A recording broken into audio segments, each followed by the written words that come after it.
Good morning, student. I hope you all are good and safe. Today we are talking about chapter 5, admission of partner. It is a new chapter, and first of all we discuss here introduction, what is the admission of partner. So first of all, admission of partners means to whenever a partner admitted. Why we admitted the new partner, the reason behind it, whether we need a managerial skill, whether we need a more capital to expand your business. So we admit the new partner. So यहाँ पर अपन को क्या करना है कि हमने admission करना है एक पार्टनर का, एडमिशन करना है पार्टनर्स का, तो हमको क्या करना पड़ेगा, या तो हमने बिजनेस बढ़ाना है तो एडमिशन करवाएंगे उसका, या हम क्या करेंगे, हमको कोई मैनेजर स्किल वाला पर्सन चाहिए जो हमारे बिजनेस को बढ़ा सके, तो हमने क्या करेंगे, एक बंदे को हायर करेंगे, एक बंदे को पार्टनर बनाएंगे, हायर नहीं करेंगे, पार्टनर बनाएंगे, उसको पार्टनर बना के उसके साथ हम बिजनेस करेंगे, क्योंकि हमें अपना एक मोटिव को फुलफिल करना है, इसलिए हम उसको क्या करेंगे, एडमिट करेंगे.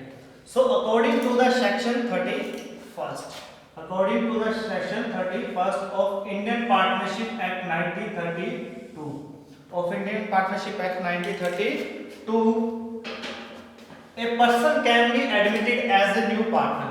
A person can be admitted as a new partner. So if it is so agreed in the partnership deed. अगर वो पार्टनरशिप डीड के अंदर एग्रीड कर रहे हैं कि हम क्या करें, एक पार्टनर को ऐड कर देते हैं, तो if it is so agreed in the partnership deed कि हमने क्या करा, एडमिशन कर रहे हैं, तो हमने क्या करना है, या तो हमने अपना बिजनेस बढ़ाना है, या हमको कोई मैनेजरियल स्किल चाहिए, तो हमने एक पार्टनर बनाया, तो या तो हमारे पार्टनरशिप डीड का मतलब क्या होता है, रिटर्न डॉक्यूमेंट. क्या होता है बेटा, ध्यान रखना, तो आपसे कई बार जनरल क्वेश्चन पूछा जाता है, they are asking some general question in your practical की डीड क्या होता है. Deed is a written document. क्या है, deed is a written document. तो पार्टनरशिप डीड का मतलब क्या है कि उन्होंने या तो पार्टनरशिप डीड में एग्री करा है, नहीं तो second, in the absence of part above, if all the partners agree for the admission. ठीक है, अगर पार्टनरशिप डीड एब्सेंट है और अगर बाकी पार्टनर सारे के सारे पार्टनर की कंसेंट है कि भैया एग्रीड कर लो, then we will agree, then admitted a new partner. So अब आप लोगों के साथ कि चलो पार्टनर को एडमिट कर लिया, ठीक है, एडमिशन करवा दिया, उसका हमारे क्या इफेक्ट पड़ेगा, हम क्या क्या करेंगे, क्या क्या हम एडजस्टमेंट करेंगे. तो यहाँ पर देखो, adjustment required on the admission of A partner की हमको एडजस्टमेंट कौन कौन से रिक्वायर होंगी एडमिशन ऑफ पार्टनर में. तो फर्स्ट ऑफ ऑल हम क्या कैलकुलेट करेंगे, change in profit sharing ratio. आपने पहले भी जो टॉपिक किए थे उसमें प्रॉफिट शेयरिंग रेशियो उन्होंने निकाला था, तो यहाँ पर भी वही बात होगी, determine new profit sharing ratio और सैक्रिफाइस रेशियो. तो न्यू प्रॉफिट शेयरिंग रेशियो की अब जब वो एक पार्टनर ऐड हो गया, तो सर तीनों का रेशियो अब क्या रहेगा, पहले वाले दो का तो हमको पता था, तीसरा जो ऐड हुआ अब तीनों का क्या रहेगा वो हमको बताना है, तो वो हम कैलकुलेट करेंगे. और सैक्रिफाइस रेशियो के बारे में आप जानते हो, और शेयर माइनस न्यू. अब सेकंड पॉइंट हम क्या करेंगे, एडजस्टमेंट वैल्यूएशन, गुडविल की वैल्यूएशन करेंगे कि हमारी गुडविल कितनी है, उसको क्या करेंगे, वैल्यूड करेंगे. और एडजस्टमेंट ऑफ गुडविल, और गुडविल की एडजस्टमेंट कैसे करेंगे जब एक पार्टनर ऐड होगा, क्योंकि देखो कोई पर्सन ऐड होता है, whenever a person add in your business then we have a goodwill which is created by the old partner. I am saying that कि अगर कोई बंदा ऐड होता है, तो एक बंदा जब ऐड होता है तो हमारी एक गुडविल होती है मार्केट के अंदर, उसके अकॉर्डिंग हमारा बिजनेस कैरी ऑन चल रहा होता है. जैसे सपोज मान लो कि अपन स्वीट कॉर्नर की बात करें, तो उसके अपन कहते हैं समोसे बहुत अच्छे होते हैं, तो वो उसके गुडविल है ना. हर एक बिजनेस की गुडविल होती है, जैसे राज जीरा का जीरा बहुत मशहूर है, तो उसके एक गुडविल है वहां पर जाके कि उसकी क्वालिटी बहुत अच्छी है, तो उसकी वैल्यूएशन करेंगे और एडजस्टमेंट ऑफ गुडविल करेंगे जब क्या होगा, न्यू पार्टनर एडमिट होगा. जी सर, थर्ड एडजस्टमेंट जो है अपने पास, adjustment of gain profit and losses arising. ठीक है, जो हमारे पास होगा एडजस्टमेंट गेन और लॉस किसमें सर, रीवैल्यूएशन अकाउंट में. किसमें, रीवैल्यूएशन अकाउंट में. आपने जब थर्ड चैप्टर करा था तो उसमें लास्ट रीवैल्यूएशन अकाउंट बनाया था, तो उस रीवैल्यूएशन अकाउंट में जो भी प्रॉफिट आएगा, अपने पास लॉस आएगा, उसकी अपन क्या करेंगे, एडजस्टमेंट करेंगे. उसके बाद फोर्थ आएगा adjustment of reserve accumulated profit and losses. Adjustment of reserves, जो हमने रिजर्व क्रिएट किए थे सर उनका क्या होगा, अगर न्यू पार्टनर होगा उसमें उसका शेयर होगा या नहीं होगा। अकुमुलेटेड प्रॉफिट एंड लॉसेस, जो हमारा इकट्ठा प्रॉफिट किया है, कई बार आपने बैलेंस शीट में देखा होगा, वो बैलेंस शीट के अंदर कई बार लॉस भी शो करता है, प्रॉफिट एंड लॉस लगा देगा और डेबिट साइड लिख देगा, डेबिट साइड मतलब असेट साइड लिख देगा तो वो लॉस हो गया, कई बार अपन को क्रेडिट साइड लिख देगा तो वो प्रॉफिट हो गया। उस इकट्ठे प्रॉफिट को या प्रॉफिट होगा या लॉस होगा उसको हम क्या करेंगे, ठीक है। उसके बाद third, adjustment of capital on the basis of new profit sharing ratio, कि sir adjustment of capital on the basis of new profit sharing ratio if so agree, तो हमने कैपिटल की एडजस्टमेंट करनी है according to the new profit sharing ratio, तो उसका क्या solution रहेगा, उससे क्या होगा। तो ये सारी तमाम चीजें जो अपन को बताती हैं adjustment required on the admission of partner, so these are the things that will be done by us while admission of a partner, so these things will be done by us। So further we know about that change in profit sharing ratio, further we know about that change in profit and what will be the effect on change in profit sharing ratio and what will be the changes in the old partners ratio। so here is the change in profit sharing ratio। तो पहला ये मैंने लिखा change in profit sharing ratio, पहला topic अपन ले रहे हैं ये वाला, कौन सा ले रहे हैं, ये वाला, आज हम ये वाला डिस्कस कर रहे हैं। तो पहला है change in profit sharing ratio. When new और incoming partner acquire his share, जब कोई बंदा नया बंदा अपना शेयर के लिए आता है, जैसे कोई एडमिशन होता है ना, आपको बताऊं मैं एक बात, जब भी कोई एडमिशन होता है पार्टनर तो वो कोई एक स्पेसिफिक शेयर के लिए एडमिशन होता है। जैसे आप हो, आप दो जने हो, आप पार्टनर हो, ठीक है, मैं एडमिट हो रहा हूं तो मैं आपको पहले ये बोलूंगा कि यार मेरा 1/4 शेयर कर देना, कितना कर देना है प्रॉफिट शेयरिंग रेशियो में 1/4 शेयर। इट मींस कह रहा है कि उसको हमने 1/4 1/4 की गारंटी दे दी रिगार्डिंग किसके, प्रॉफिट के। अब उसको 1/4 देना ही पड़ेगा। तो उसको ध्यान रखना कि new incoming partner acquire his share from old or existing partner. Old or existing मतलब भी वही होता है जो पहले से है, मतलब दो पार्टनर, अभी जैसे मैंने एग्जांपल दिया था, ओल्ड मतलब वही दो partner in their old profit sharing ratio, अपने ओल्ड प्रॉफिट शेयरिंग रेशियो के बिहाफ से वो उसको हिस्सा देंगे। सपोज एक एग्जांपल देता हूँ, पहले हम दो पार्टनर थे, हमारा एक 1 लाख रुपया प्रॉफिट होता था, कितना होता था बेटा, 1 लाख प्रॉफिट होता था। और उसके बाद हमने क्या करा कि एक थर्ड पार्टनर और ऐड हुआ, तो अब क्या हुआ, हमारे क्या होगा, हमको जो 1 लाख प्रॉफिट होता था हम दो जने इक्वल बांटते थे, कितना इक्वल, 50,000 हमको इक्वल आता था। आज अगर हम थर्ड पर्सन को अगर ऐड करते हैं, वो कहता है भैया मैं तो 1/4 लूंगा, तो क्या हमारे पास 50-50 आएगा, नहीं आएगा। क्यों, क्योंकि कुछ हिस्सा हमारे प्रॉफिट का हमें किसको देना पड़ेगा, उस थर्ड पर्सन को देना पड़ेगा, हमको अपना प्रॉफिट रिड्यूस करना पड़ेगा। वो उसका रीजन क्यों है, सर हम क्यों रिड्यूस करें, हम क्यों ऐड करें, हमारा अच्छा बड़ा काम चल रहा था, हमको क्या जरूरत है, नहीं बेटा हमको क्या जरूरत है, या तो उसकी मैनेजरियल स्किल अच्छी है, मैनेजमेंट स्किल अच्छी है उसकी, या हमने क्या करना है, उससे कैपिटल भी मंगानी है, उससे पैसा भी लेना है ताकि हम बिजनेस को और बढ़ा सकें, हमारा प्रॉफिट भी इंक्रीज कर सकें। तो ध्यान रखना, हम किसको एडमिशन करते हैं तो कुछ ना कुछ जो पुराने पार्टनर होते हैं या दोनों ही देंगे या दोनों में से एक देगा, कुछ हिस्सा अपने प्रॉफिट का किसको देते हैं, न्यू पार्टनर को देते हैं। So case first, when profit share of new incoming partner is given. अब जो न्यू पार्टनर था उसका शेयर दे रखा था, लाइक उसने कह दिया कि मैं 1/4 के लिए आ रहा हूँ, किसके लिए आ रहा हूँ, 1/4 के लिए, कि मुझे प्रॉफिट में हिस्सा कितना चाहिए, 1/4 चाहिए, ठीक है। But sacrifice made by old partner is not given. अब वो कह रहा है कि ओल्ड पार्टनर ने कितना सैक्रिफाइस किया हमको गिवन ही नहीं है, काम ही खत्म कर दिया उसने, है ना। बच्चों को कहीं गिवन होता है तो बहुत इजी होता है, क्या ना गिवन हो तो बच्चा कहता है किस हिस्से में कौन कौन पार्टनर कितना हिस्सा देगा न्यू पार्टनर को। कहने का मतलब कि जैसे थर्ड पार्टनर आया था, हम 50-50 हजार बांट रहे थे, और यहाँ पर उन्होंने कह दिया जो ऐड हुआ वो तो कहता मैं 1/4 के लिए आऊंगा। हम दो पार्टनर इस समस्या में हो गए, इस प्रॉब्लम में हो गए कि हमको कितना कितना सैक्रिफाई करना पड़ेगा कि उस थर्ड पार्टनर को उसका हिस्सा मिल जाए, है ना। तो यहाँ लिखा ना sacrifice made by old partner not given, यहाँ पर गिवन नहीं है। तो इस केस में हम क्या करेंगे, तो इस केस के अंदर लो चलो अपन क्वेश्चन से समझते हैं। Now we are telling you from question. A और बी पार्टनर है 5:3 में डिस्ट्रीब्यूट करते हैं प्रॉफिट शेयरिंग रेशो। ए और बी पार्टनर है 5:3 में करते हैं डिस्ट्रीब्यूट। सी ऐड हुआ, सी कहता मैं 1/4 के लिए आऊंगा। कितने के लिए आऊंगा बेटा? 1/4 के लिए आऊंगा। तो सी कह रहा है मैं 1/4 के लिए आऊंगा शेयर इन द प्रॉफिट। अब उसने क्वेश्चन को दिया एनपीएस कैलकुलेट करो, new profit sharing ratio calculate करो। क्या करो? New profit sharing ratio calculate करो। तो आंसर अपना अब स्टार्ट होता है। लेट टोटल शेयर कितना मानना है? मैंने 1 मानना है। कितना मानना है बेटा? हमेशा याद रखना कि हमें को टोटल शेयर कितना मानना है? 1। कितना मानना है? 1। अब रिमेनिंग शेयर, क्योंकि अब वो तो अपनी श्योरिटी के अकॉर्डिंग आया, जो नया पार्टनर आया वो तो अपने किसके कारण आया? श्योरिटी के अकॉर्डिंग आया कि मैं तो 1/4 लूंगा ही लूंगा। क्या लूंगा बेटा? 1/4 लूंगा ही लूंगा। तो ठीक है भैया 1/4 लेगा तो हम देख लेते हैं हमारे लिए कितना बचा।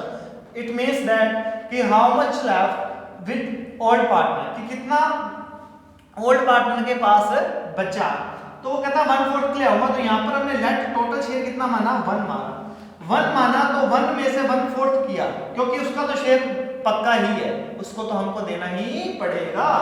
तो 1/4 आ गया था 4 माइनस 1, एलसीएम लिया 4 आया, 4 माइनस 1 3/4। मतलब अब जो बचा शेयर है उसको हमने दे दिया 1/4, और एक टोटल शेयर था उसको हमने 1/4 दे दिया, तो 3/4 बचा। कितना बचा बेटा? 3/4 बचा।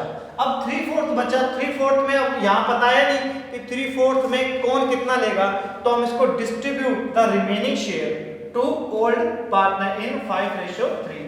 जो उनका रेशो था उसी में ही डिस्ट्रीब्यूट करेंगे, जो उनका रेशो था उसी में ही डिस्ट्रीब्यूट करेंगे। तो यहाँ पर देखिए रिमेनिंग शेयर 1 माइनस 1/4, 3/4 बचा, और 3/4 डिस्ट्रीब्यूट कर लेंगे ओल्ड पार्टनर की इस रेशो में 5:3 में। तो as new share 3/4 that is remaining share into 5/8। Summation of 5 और 3 क्या आ जाएगा? 8। ये कैसे आया मैं आपको बताता हूँ। 5 + 3, ठीक है। अब अपने पास 5 3 जा 15 और यहाँ पर 8 4 जा 32, और 20 न्यू शेयर 3/4 रिमेनिंग बचा था, और इसका क्या था 3/8, तो 9/32। अब नाउ एनपीएस कैसे निकलेगा? ए लिखा, बी लिखा, सी लिखा, और बीच में रेशियो का निशान लगा दिया। ओके बेटा। सो 15/32, 9/32। अब यहाँ पर 1/4 था। कितना था? 1/4।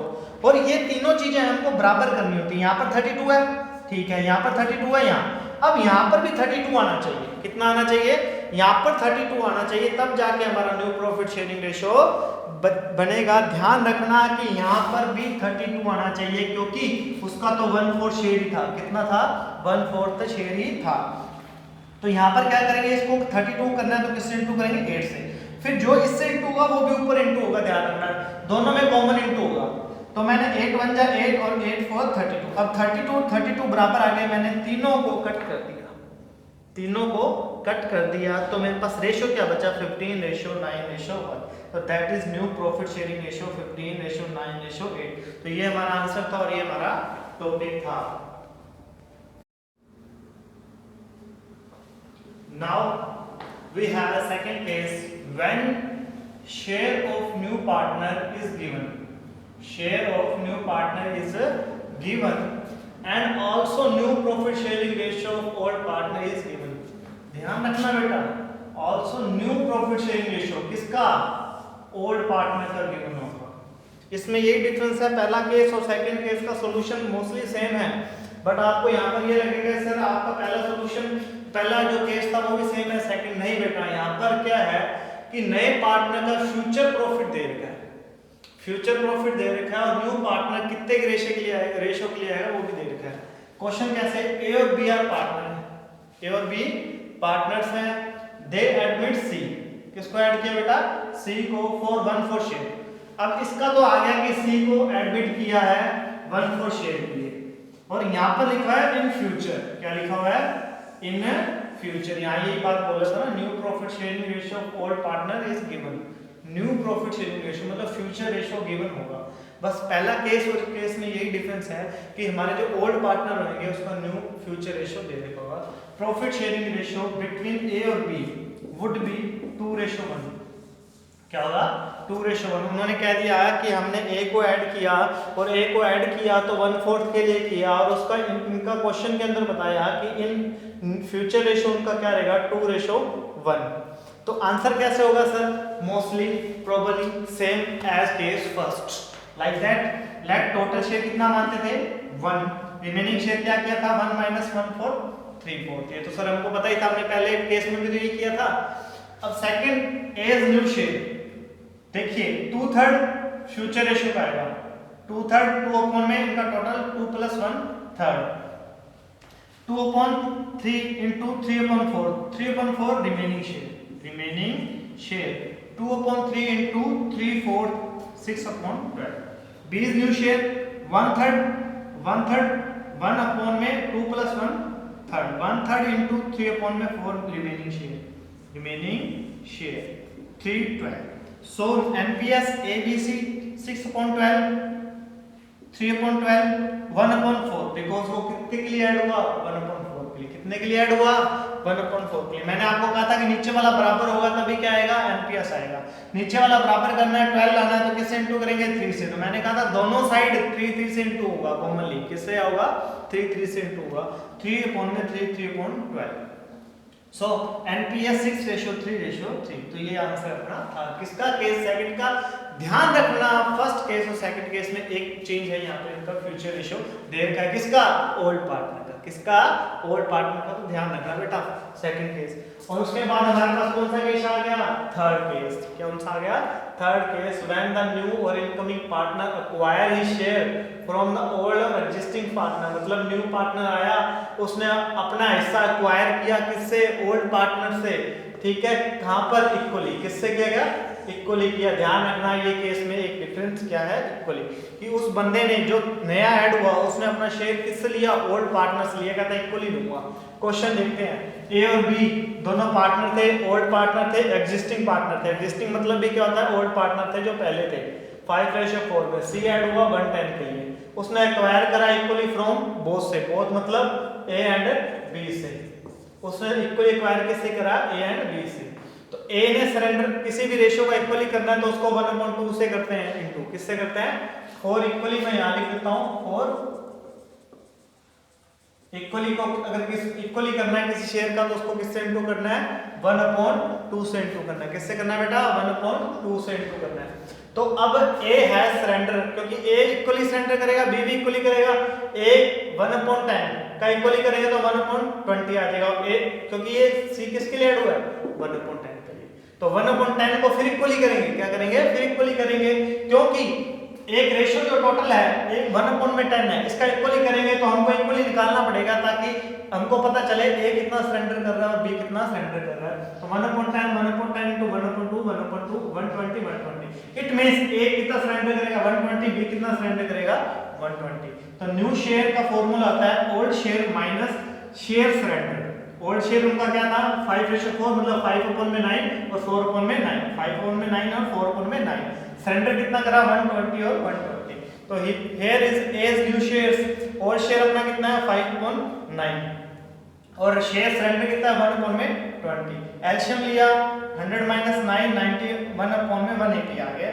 और बी शेयर वही उनका ओल्ड शेयर कितना था 4/9 माइनस सरेंडर कितना किया 1/20, 80 - 9 180 71/180। तो सी शेयर मैंने आपको कहा था 110, तो इसका था ही ये है ही। मैंने कहा था कि जब भी शेयर निकालेंगे तो तीनों शेयरों के इक्वली होने चाहिए। अब इन्हें इक्वली करने के लिए यहाँ भी 180 है, यहाँ भी 180 है, पर यहाँ पर 180 नहीं है। 180 ना करने के लिए उसको 18 से इंटू करना पड़ेगा, दोनों को इक्वली करना पड़ता है तो आ गया। और इनको जब मैंने कटिंग करा ये भी कट कर दिया ये भी कट कर दिया ये भी, तो रेशो आया न्यू 91 71 और 18, that is NPS। Understand? Thank you, your class is over.